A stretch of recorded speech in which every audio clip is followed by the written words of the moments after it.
from Associazione Culturale Comunia, speaking to you because of the training we have organized in the context of Let's Go Behind Talk, Turn Quickly into Action Erasmus Plus project, funded by European Union. This is the first video bill about advocacy-based service learning program. And we are going to upload the bill on our YouTube channel and eTwinning, so partners and teachers can see it again in future. So starting by defining service learning, I would say it's a pedagogical and methodological proposal of an experimental nature that allows beneficiaries to put into practice through service within the local community the theoretical aspects learned in a given field, in our case, in high school, as well as to critically reflect on them. Shortly, the two important aspects are the community service activities within structured learning experience and the reflective nature of the experience. This is one of the most important aspects I recommend to take into account as facilitators and teachers, because here is where service learning develops its specific potential.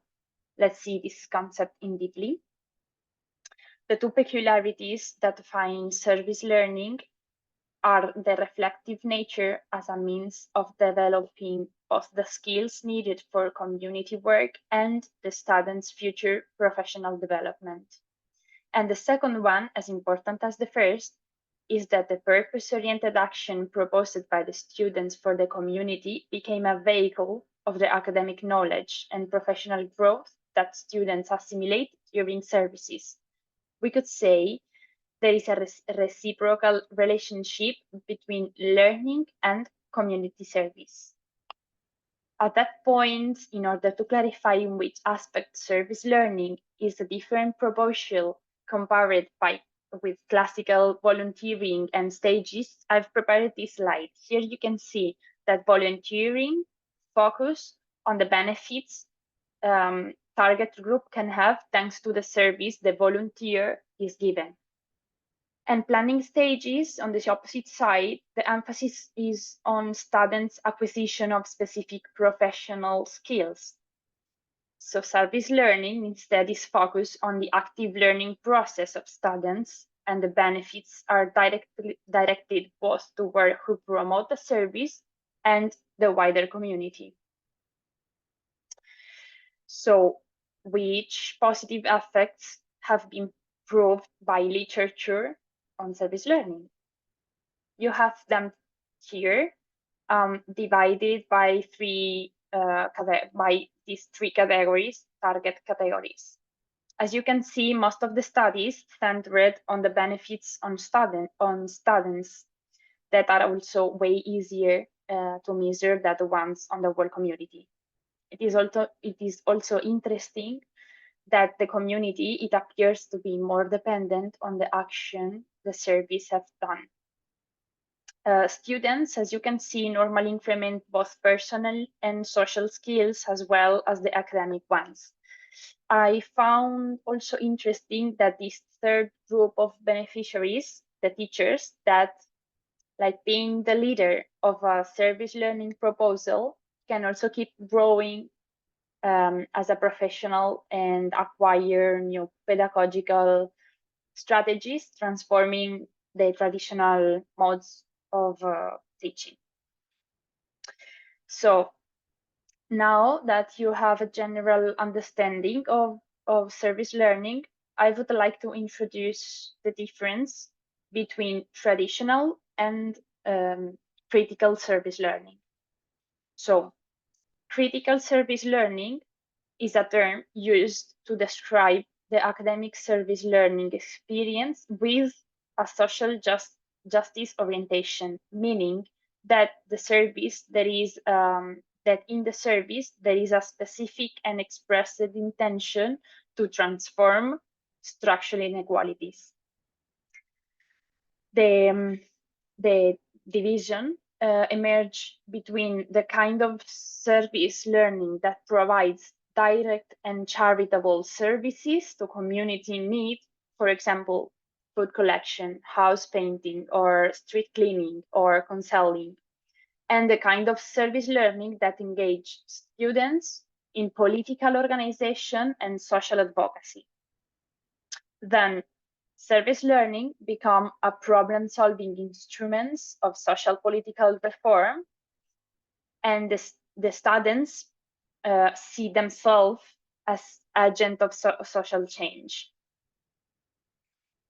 This image is taken from Mitchell paper and explain the theoretical components that transform traditional into critical service learning.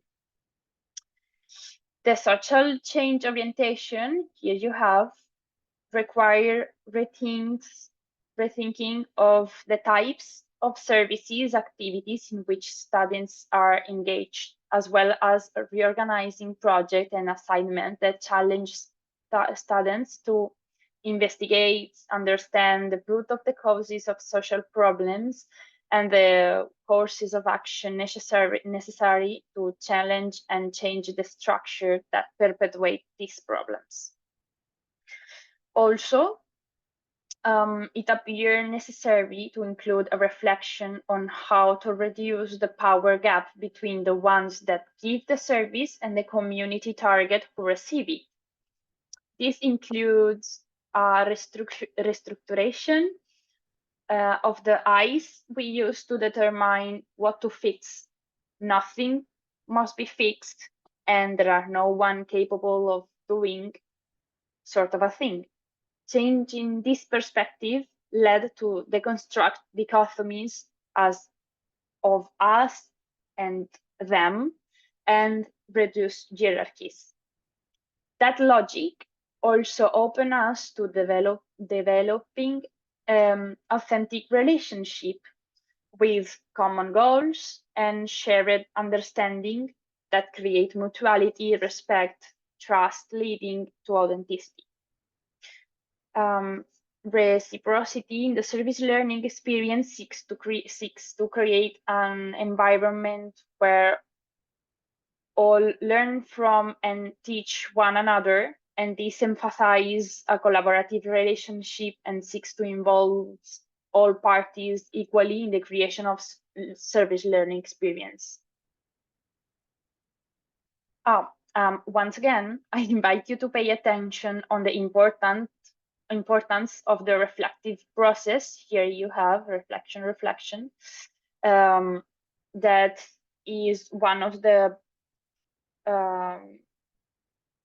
basic characteristic of the proposal of service learning. So yeah, never left.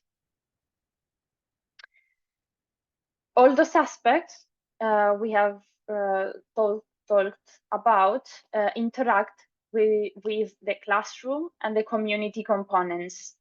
You see it here. Says service learning practitioner who wants to move toward critical service learning must find ways to organize community projects and work that would allow service learners to critically analyze their work in the community. Educators using a critical service learning pedagogy must support students in understanding the consequences of service alongside the possibilities. The way service can make a difference, as well as those ways it can perpetuate system of inequality. That's why we ask students to use what is happening in the classroom to reflect on their service in the context of larger social issues. And we always keep in mind that the resources of the community should be developed and expanded as a top priority. The action reflection dynamic of an advocacy service learning pedagogy encourages contemplation on both personal and institutional contributions to social problems and measures that may lead to social and political changes. So within this specific project, the idea of advocacy-based service learning is creating a context of service where students create awareness or educate others on public topics that are of concern to the LGBTQIA+ community, where possible, and or the greater community. I hope you enjoyed this video, Peel, and remember you'll have the second part available very soon. Do not miss it for a deeper view of the service learning protocol. Thank you very much.